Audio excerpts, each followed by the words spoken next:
What's going on, everybody? All right, so I just seen StreamYard now has the ability to add an intro video. And while my videos or while my live streams do not have an intro video, I'm going to have my own separate one made at some point because, like I said, these are going to stay consistent. Like I said, I was off last week, but we back this week and pretty good, happy about that. Now, I was out of town this past weekend. Just got back like this morning, landed at like 12 something, got back to the house around like 2, and then they go to sleep to like 4. But I'm up, and now I'm a little late today, but it's all right. Won't be here for too long because it is just me. So yeah, thank y'all for tuning in because we know how these videos do. It'll be 2 or 3 now, and then it'll be like 500-600 later on. And then the clips that's made is good content every time. Never fails, and we're gonna believe it's gonna keep going. So let's just jump right in. Not gonna hold y'all for too long today. So first, we're going to recap this week's most recent episode, the Roots episode. Well, it wasn't a Roots episode technically, but it was more so just talking about getting to the root of your problems. And this one was good. I really like Evan Transue as far as everything he talked about, from him being a health detective and kind of us being similar from the angle of we're not licensed professionals, but by definition, we can talk about certain things. We're not necessarily, even he said in the episode, as he told a client who wanted to work with him, like, I'm not a therapist, you need therapy, basically letting her know, redirecting her, like, I can help with this, but I can't help with that. So we're not overstepping our boundaries. And to the naked eye, you might think, oh, y'all overstepping your boundaries, y'all not licensed professionals. But even with me, like, there's nothing wrong with a peer conversation. One, there's nothing wrong with a peer conversation. And two, if I ask the questions of the professionals, what's wrong with that? They on here giving their expert advice because they're the professional. So, and I know people gonna have their comments about that, and it is what it is, but we still gonna do it regardless. So how about that?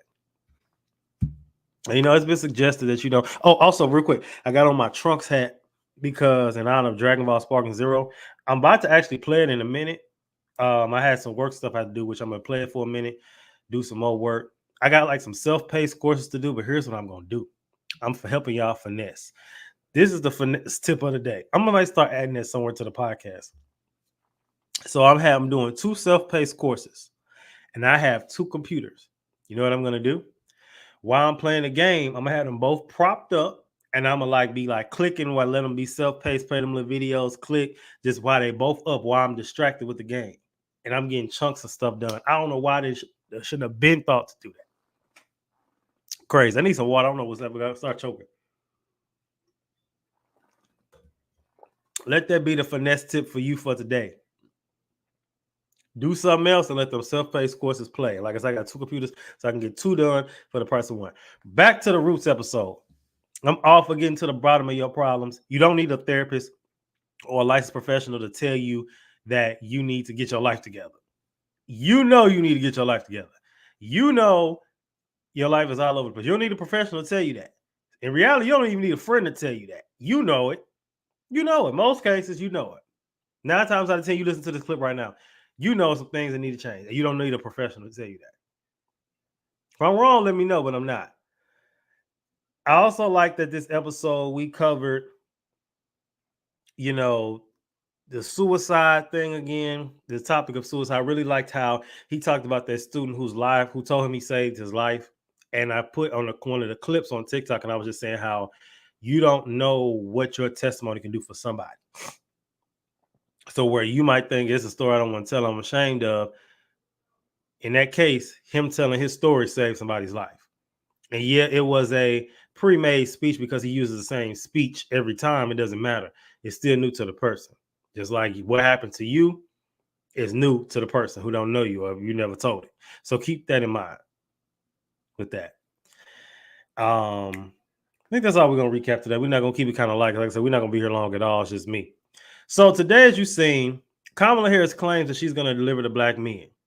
Now, according to Barack Obama, which that's the clip I really should have used, I'm using this one with Kamala because she's talking about delivering to black men. She got the background with locking black men up, and she was recently on the Shade Rooms podcast, and she's doing that. Now, people was in the comments like, oh, I hate to see, she trying to go on these little black places to prove that she black. And I'm not here to debunk whether or not she's black or not. Candace Owens seems to be doing that very well. So there's nothing I can say to that because that's not my ministry to debunk whether or not, to call out her blackness. That, Candace Owens is on a rampage. Yeah, you should check it out. Even if you don't like Candace Owens, just go watch it. I haven't actually watched it all. I only watched a little bit, but I suggest y'all just go watch it because it's actually interesting. But what I will say is, whether or not she's going on these black platforms to prove her blackness or to go on these runs to these independent places, at the end of the day, I hate to be the bearer of bad news to somebody. People say she's lying about this, whatever. All politicians are liars. A lot of them are lawyers. Do you remember when Madea was like, how you gonna be a lawyer and not learn how to lie? He said it's in the word lawyer. That's corny, but it's the truth. They be lying. So, and they're good at it. So I hate to break the news to everyone here, but your favorite politician is probably a liar. She's no different. Donald Trump is no different. Some of them just get caught up more. I hate to be the bearer of bad news, so let's keep that in mind. But let's watch the clip. It's actually my first time watching it with y'all. And let's see what she has to say. And, on the Shade Room to Justin Carter, who did a great job interviewing her, by the way. You hear those words, I'm sure you were briefed on the situation. A former Ohio State Senator, Nina Turner, she came out on CNN and said, why are you, putting black men up against the wall and pressuring them into something that possibly they don't want to do if they want to vote for you or not? So my question to you is, do you think that what President Obama said was the right thing to say?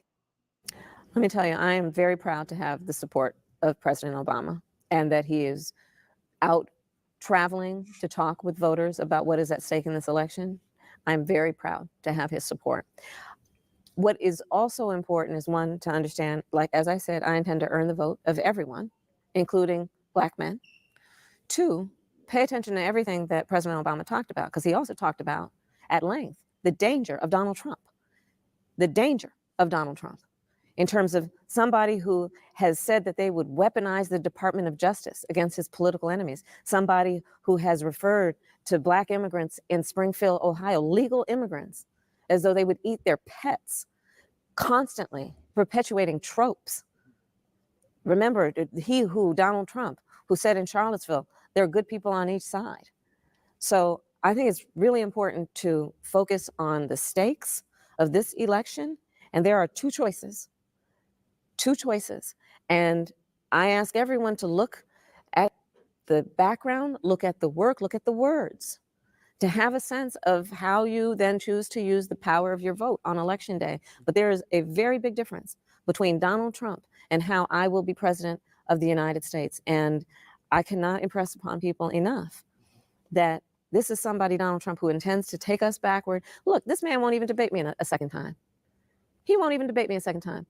He didn't do the 60 Minutes interview, which I believe every presidential candidate for president of the United States has done. He will not take up the important responsibility that every presidential candidate has done of showing their medical records. Okay? Which you just did.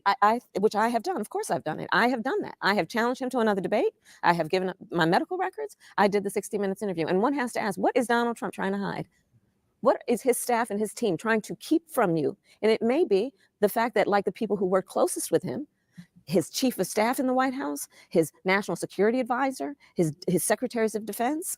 Recently, we got the report about General Mark Milley, who all, in some, have basically said Donald Trump is unfit to be president of the United States and is a danger.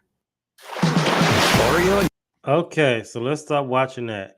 Now, we don't have time to watch all of it, but I'm going to give my synopsis on what we did watch. So first of all, what does this have to do with mental health? So as far as her, a lot of times, this is just how it seems. And I know people going to, come on with it. It seems like sometimes, which a lot of them don't, but it seems like with Kamala, sometimes she doesn't answer the question directly. And it seems like she's kind of talking around it. Donald Trump does that too. That's why I'm like, hey, I'll really do it. But it's like, they're more so trying to play into the dangers of Donald Trump as far as what they keep saying is dangerous. compared to what they're actually going to do and not going to do. Everyone's talking in circles. I what I will say is she claims she was delivered to black men. So as far as men goes, black men especially, it's kind of hard, I believe, for them to really believe her because it's like she did all that stuff in the past. Of course, a lot of that stuff she claims was justified. People have justified and debated it. It is what it is. People gonna do what they're gonna do and say what they're gonna say.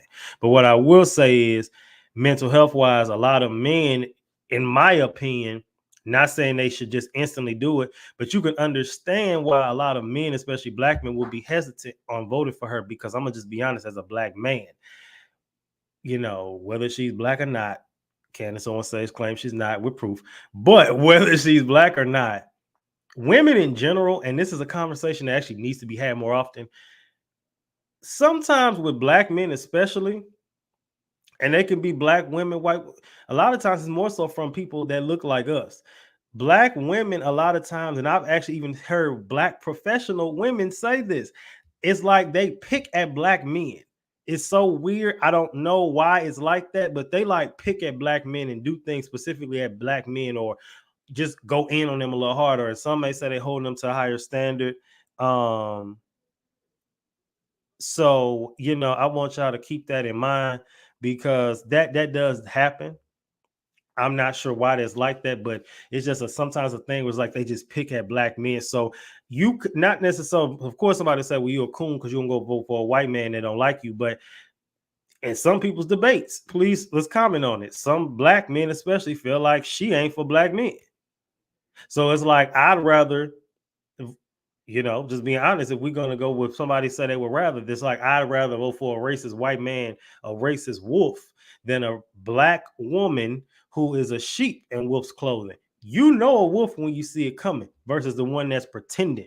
So mental health wise, it's like some people may go with the logic, I'd rather go with Trump because I know what I'm getting, versus with her, you don't know what you're getting, especially as a black man, because she wants to help everybody and she says she's gonna do that. But people have been hit with Okie Doke before, and like I said, that black professional thing is real. It is what it is. People can say I'm playing victim. I've seen it happen to where it's just weird with black women in professional settings. I don't know what that's about. All right, let's go to the next segment, which is what would I do in this situation? So really not too much I can do, is this more so where I'm leaning towards with, the whole voting thing and who would you pick? At this point, we can say she made a good point. She said you have two choices. Of course, you could vote for one of those independent parties, which is an option. But what would you say to somebody that did vote for the independent party or a different party? What would you say to that? Let's have that debate. In this current debate between Kamala Harris and Donald Trump, how would you feel if someone decided to vote, just your opinion, on the outside party? Like one of the other parties. They didn't vote for either one. They voted for somebody else. They could say, I'm going to honor my right to vote since my ancestors fought for that right, but I don't want to vote for either one, so I'm going to vote for somebody else.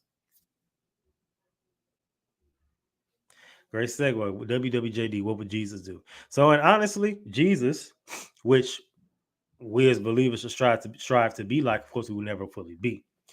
You should vote for the party and the person who it most aligns with biblical principles. I will say this: they may not come wrapped how you want them to be wrapped. That does not mean that they are somebody you should vote for based on that, because there are people that say, well, y'all so caught up in y'all religion. But in my opinion, even with Kamala, a lot of people she's going for is for the gays and for women. So you could understand why a black man will feel left out of that. Now, if she aligns the most with biblical principles, you'd have to ask yourself that. But if she does not, and you claim to be a believer, you have to rethink your thought. Who you voting for. That's just if you claim to be a believer. If you're not, then you up in there. But if you believe, a lot of people get their personal emotional views in the way, and it's like, well, I'm not voting. I see somebody say I'm not voting for a president that isn't accountable, and it's like, I'm telling you, some people know how to sell it. And one thing I can say about Kamala is she know how to sell it. Donald Trump is not a real politician. That's just what it is. She's not. Donald Trump is not a real politician. I think he knows that. We know that. So WSMD, what should men do in this situation with Kamala and Donald Trump? I think that if you're voting based off your gender specifically, like I said what I said about spiritual beliefs. But if you're deciding like I'm basing off of who's best for me as a man, you should do your research on both. And that's what I would say to that. People may not like it, but it is what it is. All right, so now let's get into the final topic for today. We're going to talk about now. Recently, I think it's perfect for mental health. We're talking about Young Dro, who him and T.I. was recently on the Breakfast Club, and he was talking about his addictions and battles, and apparently a friend laughed in the background. So we about to check that clip out now, and then give my take on it. We're gonna go about our business. Let's do it.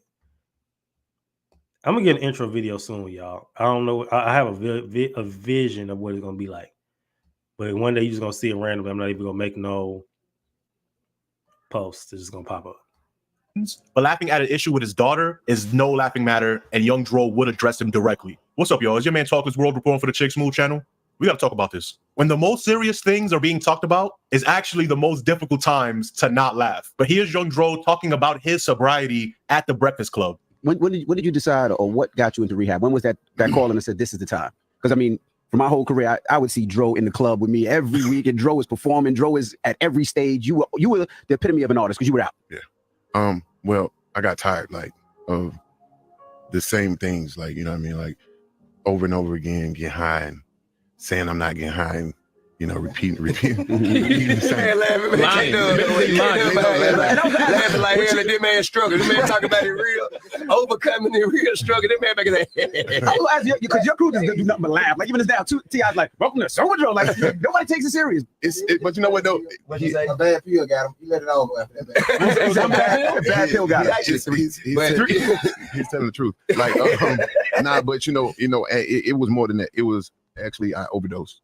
You feel what I'm saying? And I used this platform with the thank God to. What's wrong with you? He laughing in the background. That's your brother, right? That's crazy, man. He's a mechanic. K-Dub. He's a mechanic. The mechanics always laugh. K-Dub is a dastardly individual.